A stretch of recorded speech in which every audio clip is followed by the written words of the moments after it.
Fight Fiends forecasters, we're back. UFC London at the O2 Arena. Main event, Leon Edwards, former champion versus Sean Brady. We're going to break down each and every fight, but first, smash the like button, suplex the subscribe button, and stay forecasted because we're doing more giveaways. Another $100 giveaway on this video. All what you got to do is comment your lock parlay at plus money, plus 100 or above with the hashtag F3. The greatest odds in a tiebreaker gets it done. So make sure to comment your lock parlay on this video with hashtag F3. I'm giving it $100 to the winner. And congrats to Bryn Ray with the lock parlay last week. Winner, chicken dinner. Damone Blackshear with two underdogs. Sam Hughes, Roman Dolidze at plus 633. Since there was so much value and she was the only one smart enough to win, there was no tiebreaker needed. She got the 100 American US dollar. So let's go. Comment your lock parlay. I got nothing on this event. No locks official yet. No dog of the week official. We need to make a new streak, and Platinum Forecasters for $5 a month are getting access as soon as I drop the dog of the week and the lock of the week this week. Now, taking a look at last week, if you don't want to listen, skip ahead. I got the chapters, time-stamped, each and every fight prediction. But first things first, we're quickly going to talk about what was a historic, terrible event for me. One of the worst of all time. 4 for 13 on predictions. Lost almost every bet. Not one pick was really good or prediction that I made. So we're looking to bounce back. I'm not going to say it was great. I'm not going to sit here and act like I did amazing or anything. I'm being completely transparent and honest with everybody. Looking to get back into the win column here. Predictions were pretty far off last week from Unesi Dubin to AJ Cunningham. But I'm not going to sit here and complain. There was value on the sides that I was betting. I thought the dogs would fight a little bit harder for my money. And now I'm put in a position where I lack confidence after a week like that. And I see underdogs that are barking. So help me with the predictions this week. Let's not be beating up on each other. I know in Discord things got a little out of control. Some people wanting to compare bets and act like they're better than everybody else. That's not what we're here to do. It's us against the bookies. We got to beat up on the bookies. We're going to come together and win together. And there's no reason to be comparing bets, beating up on each other, calling people out with a wrong prediction. We didn't lose much on a Unesi Dubin bet. We thought there was value there. Now, Carly Judas got it done round one. Credit to anyone betting that favorite. But at the Fight Fiend forecast, we're looking for profitable bets at plus money. We've hit numerous bangers, just like Andre Lima, the only bet we hit. It was $750 plus $650. So we're not just looking for a casual favorite, two massive favorites, two of the biggest favorites on the card. We're not looking to bet those two massive favorites because you just seen Dyer Nurgazai lose last weekend. What about Musasa? There's been a number of favorites lose, dropped a bag. So there's not really a ton of value in betting favorites. You're going to take 4 favorites for the same price as one underdog. A little bit more risky. And that's the point I was trying to get across last week. Unfortunately, I was on the wrong side of every underdog pick and every pick I made. So hopefully someone found value on the Parkin underdogs last week. There was a few of them. A lot I didn't see winning or deserve winning. I thought AJ Cunningham deserved to win a lot more than Carlos Hernandez, but that's the game. That's the way she goes. Now we're back, looking to get back on track at UFC London. Thanks everybody for tuning in. I will do another giveaway. I will do more in the future. I respect and appreciate everybody tuning in, having my back through the ups and downs. Not every week's going to be a good week. Not every week I'm going to be hitting the bets like I want to, hitting the lock parlay. We've obviously been struggling with the lock parlay, and it's time to get back into the win column. But we got to be smart, and there's no chasing. We're managing the bankroll wisely. We have a bankroll set that's comfortable for us, and we're going to stick to it. Let's get it and make sure that the jab sticks this weekend. The punches have not been landing. We've been rolling with the punches. Let's make sure we beat up on the bookies this week. Starting it off with the first fight of the night at 155. Guram Kutateladze. This guy here is getting it done. He just beat a big favorite on this event, Jordan Vucenic, by a unanimous decision. He did get tested, and he did lose the fight to Brenner that he got more than tested late in the fight. He lost. He got finished. But Caue Fernandes, a guy 9-2 off a layup fight. I don't think he's going to get the win here. He didn't get tested in his last bout. He won the fight versus Muhammad Yaha in round 1. Yaha is not comparable to the level of competition that Guram Kutateladze has been fighting, or the level of fighter that Guram Kutateladze is. He's on another level. He's just better. Odds indicate that. I'm picking him to win here in this first fight of the night at UFC London. The next fight, second fight, we got Caolan Loughran versus Nathan Fletcher. Fletcher opening up as a favorite here, coming off a win that I did not expect him to win. He got it done by arm triangle choke. He looked really good. Hard to go against him in this bout here. He could have the takedowns, control time he needs to win the fight versus a guy that's stationary on the feet, a little bit flat-footed, low output. I think he can get taken down and will get taken down, which won't be a great outcome for him. He's on the way out of the UFC, I would say, the way he's fighting. He's not the most entertaining, and now he's fighting an English fighter in England, in Nathan Fletcher, with momentum, opened as the favorite. I think he's the one that's making the money this weekend in London. Give me Nathan Fletcher on this second fight of the night, 135 pounds. Next fight, we got another Irish fighter. You just seen Loughran. Now you're seeing Shauna Bannon, another girl I'm not picking to win. With a 5-inch reach advantage or not, I don't think she's that good. She just beat a girl 9-5. Puja Tomar made us money in her last bout. Pretty big underdog there. Won it by split decision. Won all of her fights by split decision. A lot of her fights are close, low caliber. But Shauna Bannon, not the most spectacular fighter in the strawweight division. Women's MMA, give me the dog, the girl that has made me money in the past. Yeah, she's fought once in her debut. First women's Indian fighter ever in the UFC. Let's make it 2 in a row.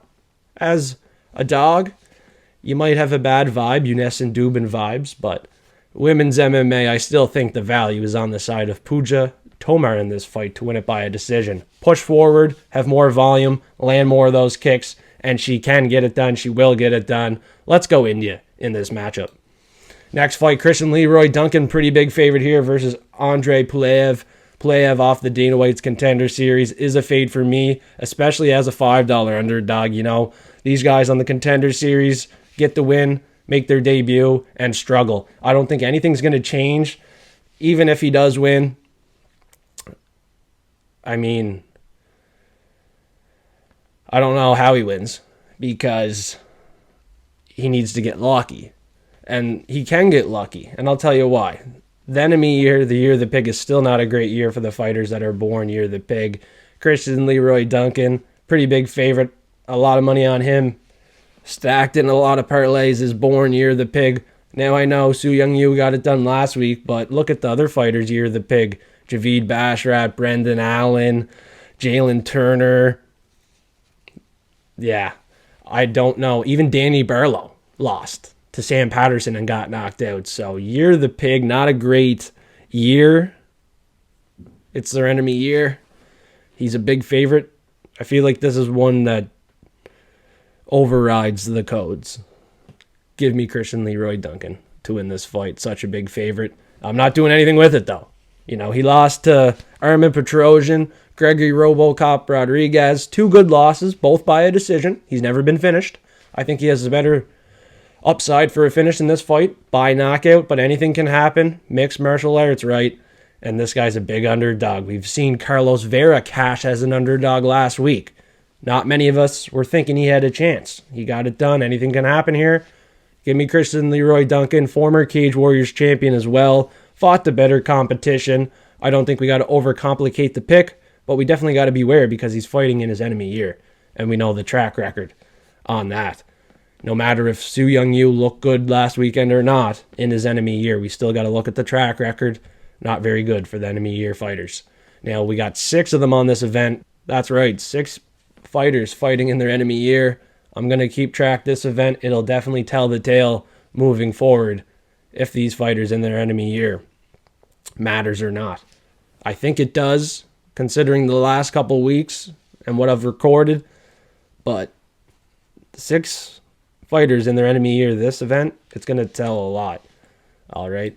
Now we got another fighter in his enemy year. I'm not saying this completely matters, but he is undefeated, and that does matter. A lot of these undefeated fighters are losing. Mick Parkin is the next guy looking to save the O. Marcin Tybura is a good fighter. He has a lot of experience inside of the octagon. A lot of momentum right now off a win to Yanato Nin's 50-50 fight. He is 10 years older, Tybura, but I do think he can get it done. I don't like these undefeated fighters. They've been losing, and it's hard to trust them. It could just be that easy to fade them this year, the guys that are undefeated that we don't completely trust. I'm on the side of not trusting Mick Parkin, so I'm going against him after what I've seen the last couple of weeks. He is coming off a win to Lucas Brzeski, 9-4-1, not the highest caliber. He's never been tested. I would like to see him tested, and without a doubt, he will get tested in this fight. Hometown advantage or not, I don't think it matters. I think Tybura is too experienced, and he still has a lot in the tank for 39. So we'll see in this fight. Maybe it is the decline of Tybura, but 50-50 fight, low confidence. I'm going to pick him to win in this matchup. Next up, another undefeated fighter, Loughran Kavanagh versus Felipe dos Santos. I just said it, undefeated fighters not doing too good right now, looking like an automatic fade, but this guy seems like he can override a lot of these codes and statistics that aren't working in his favor, but you never know. It's MMA, anything can happen. We've seen him tested before, we've seen him hittable before, and he's a short fella, 5'4", lacking a 3-inch reach advantage, and lacking the UFC experience versus Felipe dos Santos. Dos Santos is explosive, wild, and crazy with the reach advantage, height advantage, experience in the octagon at the UFC level. This is a guy that fought Manel Kopp in his debut and didn't look too bad, right? So at this price, you never know. A lot of people on the side of Loughran Kavanagh. Anything can happen. I'm taking him to win. Loughran Kavanagh, kind of like Christian Leroy Duncan. This is a guy that can override the codes, get it done, and look like a cool guy inside of the octagon. He's not going to get too frustrated. He's going to stay composed. He's going to continue to fight for your money with a sharp fighter's IQ, making good decisions. And I think he is the right decision in this fight. Judges will probably give him a decision as well if it goes there. I know this fight is potentially going to get close, but I'm not too afraid of that knowing this fight night is in London. So let's take the London fighter in this matchup at 125 and expect it to be a barn burner. This is a good matchup. The next one, Jai, the Black Country Banger versus Chris Taco Padilla, is another great matchup on this event, and this is the prelim headliner. Another 50-50 fight. Slight underdog money for Chris Taco Padilla. I'm going out to eat with this one. Maybe I'm going out to lunch because Jai Herbert is a high-level fighter. He's fought some of the best. But on the other hand, he's 36, declining in his career, durability on a decline. I got to take advantage of the plus money here. Slight plus money, Chris Padilla. He's going to fight for your money. He's been getting the job done by finish as an underdog already in the UFC. He's undefeated in the UFC. He's won his last couple fights. This guy is fighting for your money. Can't go against him. Won't go against him. And he does lack a reach advantage. He's a little bit shorter, but he's the guy that isn't afraid to get hit. That's the more durable fighter. Will get into dirty boxing range to land his shot, and I expect his shot to land maybe a takedown and a submission. Taking a look at the raw notes here, we're going to do a deeper dive on this one, give you a little bit more information that is needed. Let me flip through it. We got Jai Herbert with 9 knockouts, right? 4 in round 1, 4 in round 2. Early, he has power. You've seen against Ilia Topuria, He almost finished Ilya. He looked very good in round 1. After round 1 at 36, expect him and his energy to decline. Chris Padilla at 29 and his energy to increase and him to take over later in the fight if he does survive. That's what I'm expecting. Now, Chris Padilla, 4 submission wins in round 1 out of 5, and he has 6 knockouts in round 1 out of 8. So this guy early is dangerous as well. This is going to be an explosive fight. I think the younger fighter gets the best of the experienced veteran, the Black Country banger, Jai Herbert, in this fight. I think Taco just puts it on him early, lands a better shot, has the better durability. The durability is a big thing in this fight, right? Jai Herbert is a guy knocked out 3 times now. Once in every round. Round 1, he's been knocked out. Round 2, he's been knocked out. And round 3, he's been knocked out. So, at any point, Chris Padilla can land the kill shot. And at some point, I expect him to. If not, a club and sub inside the distance is probably what I'm going to attack with the Taco, Chris Padilla. Now, before we get going with the main card, look at making money there. Why don't you look at the like button, smash that, and suplex the subscribe button if you have not yet. Stay forecasted, and let's get this money. After a bad week, we're going to get the win. Some of the biggest wins have came off a loss. We've learned how to lose. That's the biggest thing. We've learned over the years how to lose. We've managed our money, and we bounce back. Now, we got an underdog to start off the main card from England, and I don't know how he's an underdog. Nathaniel Wood is a much better fighter versus Morgan Charriere, in my opinion. Charriere is 20-10. He's a regional scene fighter, just made his way to the UFC. On the other hand, you got Nathaniel Wood, 8-3 in the UFC. Morgan Charriere is only 2-1. Morgan Charriere is fighting in his enemy year. Another guy in his enemy year. I don't think he'll have success. Nathaniel Wood, with the UFC experience, knowing how to win fights by a decision, by finish, is the play for me at plus money. Hometown advantage. Both these guys were Cage Warriors champions as well. They're high level, high experienced, but I think Nathaniel Wood gets the win and the best of Morgan Charriere. This is a France fighter fighting an English fighter at the O2 Arena in London. Give me the dog Nathaniel Wood to start off this main card. This play, this pick, this prediction is going to be money. Nathaniel Wood is barking. I really do think he can get the win. 8-3 in the UFC versus a guy that's 2-1.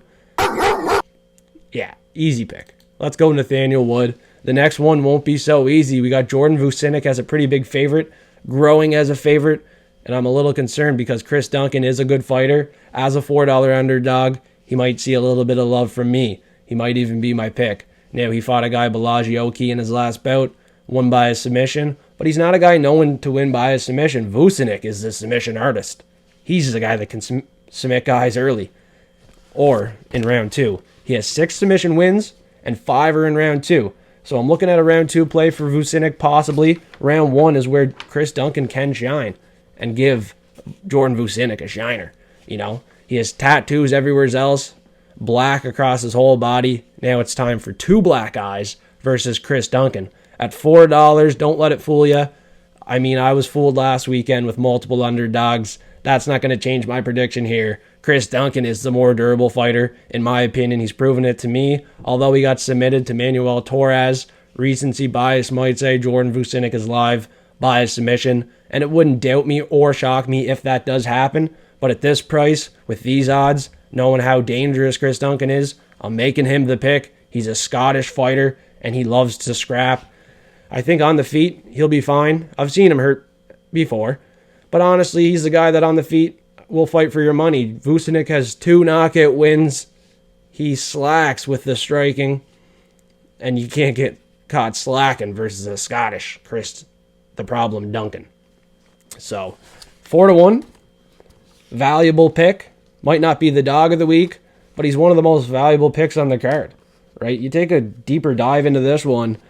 Vucenic, 3 decision losses. You know, he's went 5 rounds before. He's never been finished. And Chris Duncan has 7 knockout wins. A lot of them early. Submitted once to Manuel Torres. Got caught. Clubbed and subbed.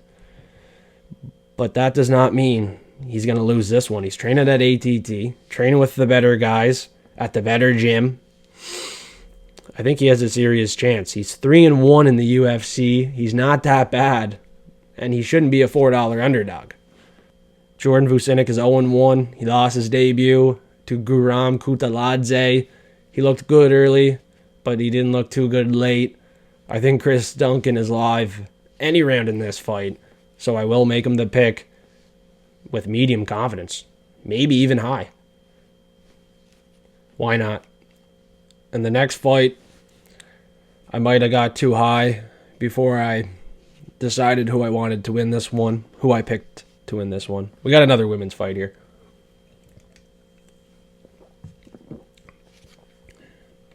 And only because Alexia Thainara is debuting, and the debut fighters aren't looking too good in their debuts, I'm taking Molly McCann. 3 underdogs in a row or not, I think she gets it done. Reach advantage, not in her favor, but I think she has more power on the feet. She has a hometown advantage. Her energy should be phenomenal this weekend. Looking for the win off a loss to Bruna Brazil. Bruna Brazil, I think, would beat Alexia Thainara. Maybe I'm wrong. But Brazil, a little bit underrated. And people don't respect how good she is. Now, she's not great, don't get me wrong. But for 9-4, she's pretty good.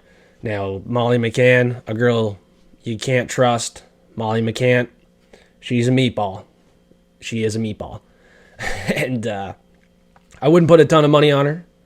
But because she's fighting in London versus a debut fighter on short notice, she's going to be the pick. I'm not talking about it too long. It's women's MMA. You know Molly McCann. McCann.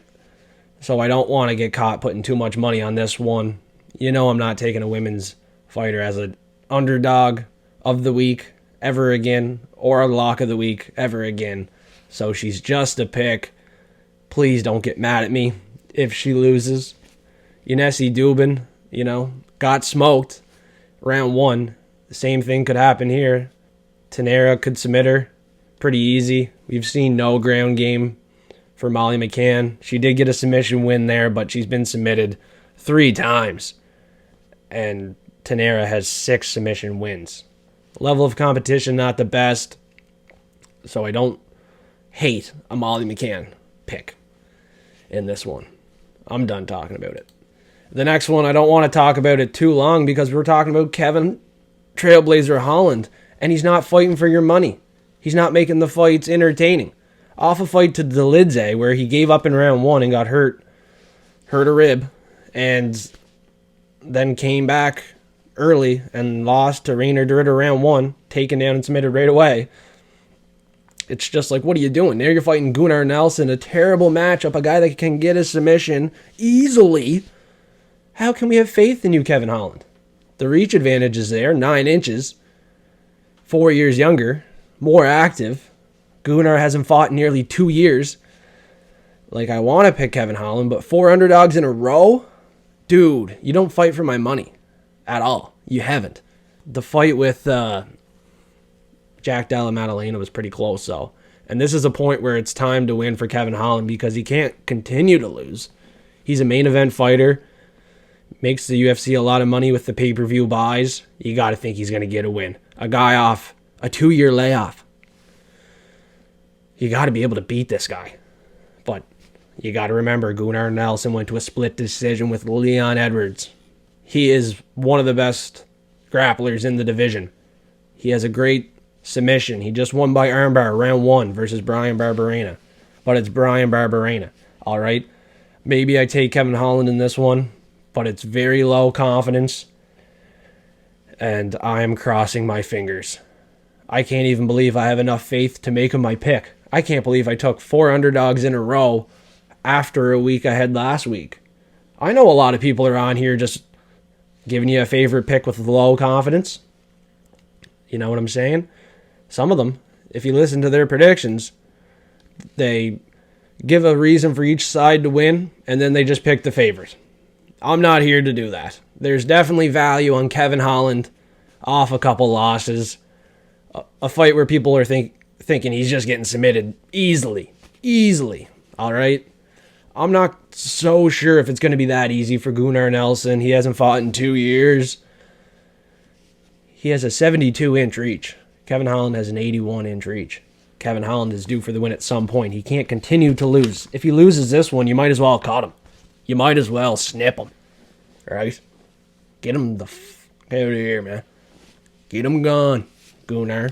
Seriously, if Kevin Holland's not going to fight for our money, if he's not even going to show up and be entertaining, if he's just going to get taken down round 1, you might as well finish the job round 1, Gunnar Nelson. Get him out of there. He is my pick, but I don't love it. And I don't love a lot of my picks on this event, so make sure you do your research and bet what's comfortable for you. Set a bankroll, maybe not even bet a lot of these fights. That's probably the best bet on this event. Now we got Carlos Ulberg as a favorite versus Jan Blachowicz. A ton of experience, former champion Blachowicz. At 42, though, man, can't pick another underdog here. You know I'm not going to do it. Carlos Ulberg is going to get the win, and you know he's going to do that. He just beat Volkan Ozdemir. Looked phenomenal. A good step up in competition. Another step up in competition here. He should pass the test. This is the point where you piss or get off the pot, Carlos. He should be able to beat the piss out of Blachowicz on the feet. Blachowicz, good on the ground. Can get takedowns and control time to win the fight. I don't have a whole lot of faith in him at 42 anymore, though. So I'm going Carlos Ulberg in this fight as a favorite. I swear to God, if it's all favorites that win, and then finally Blachowicz wins as an underdog, I might just quit these predictions. And I'm not even being sarcastic with that statement. Now we got the fight of the night, the people's main event, the real main event, a fight where the statement needs to be made for Sean Brady or Leon Edwards. Now, Leon Edwards did not look the best in his last fight. Now he's getting disrespected by the odd makers, the bookies, the public. Disrespected. Wow. Former champion. Went to a decision with Bilal, and Bilal knocked out Sean Brady. Give me another underdog. What is that, 5 out of 6? Let's do it. There's money to be made. Where is there money to be made on betting a favorite? You can't even double your money. We could double our money on each and every underdog prediction here. Not saying we should bet each and every underdog I gave out. Not saying I'm doing it. Probably not gonna. But Leon Edwards is a great pick and a great bet in this fight. Former champion looking to make a statement here. Gilbert Burns, a nice win for Sean Brady, but he got knocked out to Bilal Muhammad. On the feet, Leon Rocky Edwards is going to stay safe and pick apart Sean Brady with the hometown advantage close to home. Give me Leon Rocky Edwards plus money. 5 underdogs. I don't give a fuck. I'm just telling you what I'm doing. And if you don't like what I'm doing, you can take the other side. Hopefully you make money fading me. I'm not doing too great. I'm not going to sit here and say I'm doing phenomenal right now. I just went 4 for 13 on picks. Lost the dog streak. But I got to look at the positives. I was 6 in a row on the dog of the week. I was making a ton of profit. The locks of the week are over 70% in the last 2 years. Phenomenal lock parlay. Each lock parlay given out was at plus money, plus 100 odds, or above. I'm not just giving you the 2 biggest, most obvious favorites on the card at not even plus money. You know I'm delivering at plus money, doubling money. You know what I'm saying? We ain't gonna win if we're just taking bets that aren't even gonna double up. Double up, rule of thumb number 2. Rule 1, don't bet what you're not comfortable losing. Alright, we gotta be smart on this event. A lot of traps. A lot of money potentially to be made, but at the end of the day, we gotta manage the bankroll wisely, pick our spots, and beat up on these bookies. There's no need to be beating up on each other, right? Join Discord, absolutely free. If you want to see each and every bet, if you want to see the locks of the week and the dog of the week for UFC London, it's $5 a month.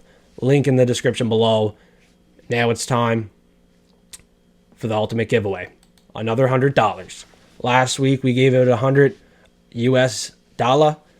It was supposed to be Canadian, but with 2 underdogs hitting, on a 3-leg lock parlay at plus 633. How can you not give Bryn Ray $100 US?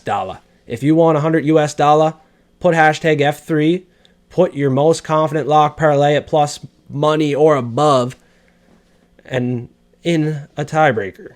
If there's multiple winners, you got 2-3 winners, all hitting the lock parlay, the most valuable odds get the win. All right, comment your most confident lock parlay, your most valuable lock parlay. Have fun with it, fight fiends and forecasters, and let's beat up on these fucking bookies. UFC London at the O2 Arena is loaded with opportunities. Make sure you like this video and subscribe before you go. Now let's get this money.